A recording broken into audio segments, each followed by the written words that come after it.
So one of my subscribers has asked how they can incorporate some more advanced grammar into part 3 questions. So I thought I'd do a quick video about it. Now, if we're thinking about those questions in part 3, they're usually about society or broader ideas about the world in general. So I think a good bit of grammar that you could include would be conditional sentences. Now we've got the kind of more simple zero conditional and first conditional. The zero conditional you might use if you're talking about a general truth, such as if it rains, I use an umbrella. And this has the present simple in the if clause, and then the result clause also includes the present simple. For the first conditional, this is about a situation that's likely in the future. So the if clause also uses the present simple and the result clause uses the future simple.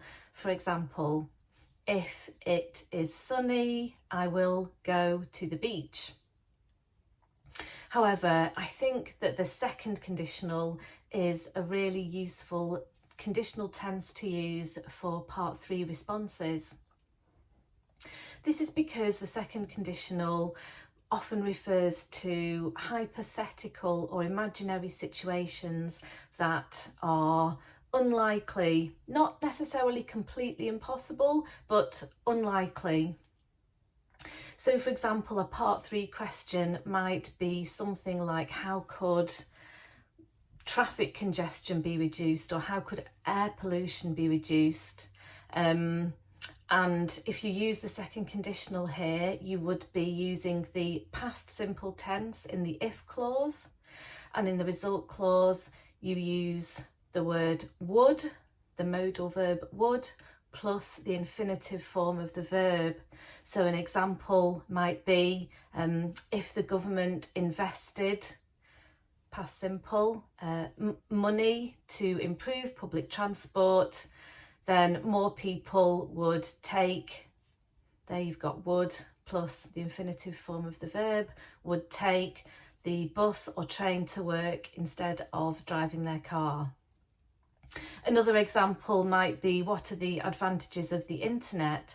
And you could actually use the negative form of the second conditional and give a response such as, if the internet didn't exist, it would be more difficult to communicate with friends or co-workers on the other side of the world.